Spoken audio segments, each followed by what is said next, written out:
Assalamualaikum warahmatullahi wabarakatuh. Kembali lagi bersama saya Rizal Mohimin. Oke, di kali ini kita akan membahas apa sih penerapan konsep elektronika dasar. Oke, dalam kehidupan sehari-hari kita pasti tidak lepas yang namanya dengan televisi, radio, komputer, dan masih banyak lagi. Dari semua hal yang saya sebutkan tersebut membuktikan bahwa pada zaman sekarang ini kita tidak akan lepas dengan namanya perangkat yang menggunakan listrik dan elektronika sebagai dasar teknologinya. Sebelum kita membahas lebih luas, saya akan menerangkan beberapa hal tentang elektronika dan listrik. Yang pertama itu ada elektronika. Elektronika ada ilmu yang mempelajari alat-alat berarus lemah yang dioperasikan dengan cara mengontrol aliran elektron atau partikel bermuatan listrik dalam suatu alat seperti komputer. Ilmu yang mempelajari alat-alat seperti ini merupakan cabang dari ilmu fisika. Alat-alat yang menggunakan dasar kerja elektronika ini biasanya disebut sebagai peralatan elektronik atau electronic device. Yang kedua itu ada listrik. Kelistrikan adalah sifat benda yang muncul dari adanya muatan listrik, dapat juga diartikan sebagai berikut. Yang pertama itu listrik adalah kondisi karena adanya penarikan dan penolakan gaya di antaranya. Yang kedua itu listrik adalah sumber energi yang disalurkan melalui kabel. Arus listrik timbul karena muatan listrik mengalir dari saluran positif dan negatif. Listrik itu dibagi menjadi dua ya. Ada listrik bermuatan listrik negatif dan listrik bermuatan positif. Melalui beberapa eksperimen, listrik yang bermuatan sejenis atau negatif dengan negatif, positif dengan positif, itu akan saling tolak menolak. Yang sedangkan muatan listrik yang berbeda seperti negatif dengan positif itu akan saling tarik menarik. Oke, selanjutnya arus listrik adalah banyaknya muatan listrik yang mengalir tiap suatu waktu. Muatan listrik bisa mengalir melalui kabel atau penghantar listrik lainnya. Arus listrik dibagi menjadi dua. Yang pertama itu ada listrik arus searah atau DC. Direct current adalah aliran listrik yang konstan dari potensial tinggi ke rendah. Dengan listrik arus searah, jika kita memegang kabel yang bertegangan listrik positif, tapi kita tidak memegang kabel yang bertegangan listrik negatif, kita tidak akan tersetrum. Begitu juga sebaliknya. Yang kedua itu ada listrik arus bolak-balik atau biasa disebut AC, alternative current. Adalah arus listrik yang dimana besarnya dan arahnya selalu berubah-ubah secara bolak-balik. Jika kita memegang sumber listrik dan kaki kita menginjak bumi atau tangan kita menyentuh dinding, perbedaan tegangan antara kabel listrik di tangan dengan tegangan di kaki atau ground membuat listrik mengalir di tangan kita ke kaki sehingga kita akan mengalami kejutan listrik yang biasa disebut dengan tersetrum. Oke, selanjutnya itu ada tegangan listrik dan hambatan listrik. Tegangan listrik kadang disebut sebagai voltase, adalah perbedaan potensial listrik antara dua titik dalam rangkaian listrik dan dinyatakan dalam satuan volt. Besaran ini mengukur energi potensial dari sebuah medan listrik yang mengakibatkan adanya aliran listrik dalam sebuah konduktor listrik, tergantung pada perbedaan potensial listriknya. Suatu tegangan listrik dapat dikatakan sebagai ekstra rendah, tinggi, dan ekstra tinggi.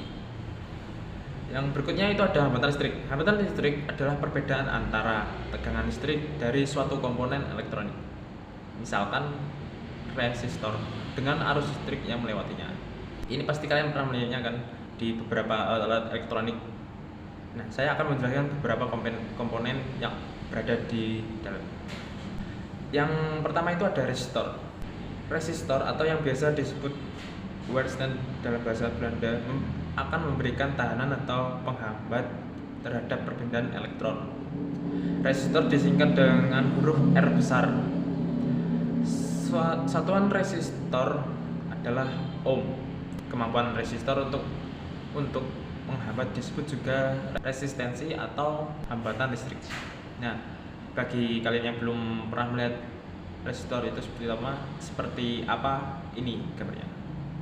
Oke, selanjutnya resistor itu dibedakan menjadi beberapa berdasarkan penggunaannya. Yang pertama itu ada resistor biasa atau tetap nilainya. Ialah sebuah resistor penghambat gerak arus yang nilainya tidak dapat berubah, jadi selalu tetap atau konstan. Jadi dia akan stabil terus tanpa terjadi kenaikan atau penurunan tegangan. Resistor ini biasanya dibuat dari nikel atau karbon. Yang kedua itu ada resistor berubah atau variabel. Ialah sebuah resistor yang nilainya dapat berubah-ubah dengan jalan menggeser atau memutar tunggal pada alat tersebut, sehingga nilai resistor dapat kita tetapkan sesuai dengan kebutuhan kita. Berdasarkan jenis ini kita bagi menjadi dua, itu ada resistor potensiometer, rheostat, dan trim-watt. Yang ketiga ini ada resistor NTC dan PTS.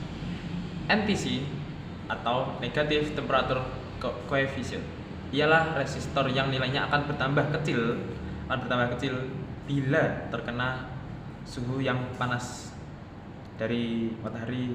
Bukan sih, enggak hanya matahari, bisa dari hal-hal lainnya, seperti kalau ada musim panas dia akan turun. Sedangkan PTS atau positive temperature coefficient ialah resistor yang nilainya akan bertambah besar bila temperaturnya menjadi dingin. Selanjutnya itu ada LDR, bukan long distance relationship ya. LDR atau light dependent resistor ialah jenis resistor yang berubah hambatannya karena pengaruh cahaya. Bila cahaya gelap, nilai tahanannya akan semakin besar, sedangkan bila cahaya terang, nilainya menjadi semakin kecil. Oke, yang tadi ada resistor, yang kali ini adalah kondensator atau kapasitor. Kondensator atau kapasitor adalah suatu alat yang dapat menyimpan energi dalam medan listrik. Kondensator memiliki satuan yang disebut farad. Kata kondensator masih dipakai hingga saat ini berdasarkan dengan kemampuan alat untuk menyimpan suatu muatan listrik yang tinggi dibanding komponen lainnya.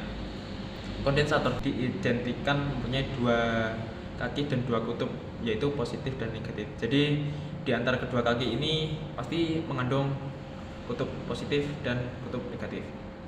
Sedangkan jenis yang satunya lagi kebanyakan nilai kapasitasnya lebih rendah. Jadi kalau yang tadi itu bisa memiliki kapasitas tinggi, yang ini lebih rendah ya. Kondensator yang satu ini tidak memiliki kutub positif atau negatif seperti kondensator yang tadi. Di bagian kakinya kebanyakan berbentuk bulat, pipih, berwarna coklat, merah, hijau atau lain. Kita lanjut ke dioda. Dioda adalah sambungan bahan positif negatif yang berfungsi terutama sebagai penyearah tegangan. Bahan yang bertipe positif akan menjadi sisi anode, sedangkan yang bertipe negatif akan menjadi sisi katode. Dioda itu ada yang dapat memancarkan cahaya atau LED. Dioda dibagi menjadi 3 buah. Yang pertama itu ada dioda foto, dioda laser, dan zener. Yang pertama itu ada dioda foto atau voltage, digunakan untuk mengubah energi cahaya menjadi energi listrik searah. Yang kedua itu ada dioda laser, digunakan untuk membangkitkan sinar laser bertaraf rendah. Cara kerjanya itu mirip seperti LED. Nah, yang ketiga itu ada dioda zener, digunakan untuk regulasi tegangan. Fungsi utamanya adalah untuk menstabilkan tegangan. Oke, yang selanjutnya itu ada transistor, adalah alat semikonduktor yang dipakai sebagai penguat, sebagai sirkuit pemutus dan penyambung atau switching. stabilisasi tegangan, modulasi sinyal, atau sebagai fungsi lainnya. Transistor ini bisa diaplikasikan di amplifier, saklar, audio, tegangan tinggi, dan lain-lain. Selanjutnya kita akan bahas tentang integrated circuit atau IC. Integrated circuit atau sirkuit terpadu IC adalah komponen dasar terdiri dari resistor, transistor, dan lain-lainnya. IC adalah komponen yang dipakai sebagai otak peralatan elektronik. Pada komputer, IC yang dipakai adalah mikroprosesor. Dalam sebuah mikroprosesor Intel Pentium 4 dengan frekuensi 1,8 triliun getaran per detik, terdapat 16 juta transistor, belum termasuk komponen lainnya. IC mempunyai ukuran sebesar tutup pena hingga sebesar ibu jari dan dapat diisi sampai 250 kali dan digunakan pada elektronika seperti telepon, kalkulator, handphone, radio, dan komputer. Selanjutnya itu ada PCB, Printed Circuit Board atau PCB. Adalah sebuah papan yang penuh dengan sirkuit dari logam yang menghubungkan komponen elektronik satu sampai lain tanpa kabel seperti ini. Papan sirkuit cetak dapat digolongkan atas beberapa jenis berdasarkan susunan lapis, yaitu ada lapis tunggal, lapis ganda, multi lapis sampai 4, 6 hingga 8 lapis. Yang kedua itu ada bentuk keras, ada bentuk lunak, dan gabungan keras dan lunak. Nah, itu tadi adalah beberapa penjelasan mengenai penerapan konsep elektronika dasar. Jika kalian merasa belum puas dengan penjelasan yang saya bawakan tadi, bisa kalian tanyakan di kolom komentar. Dan pasti saya akan menjawab pertanyaan kalian semampu saya. Terima kasih sudah menonton video saya. Jangan lupa like, komen, dan subscribe tentunya ya. Oke, terima kasih. Wassalamualaikum warahmatullahi wabarakatuh.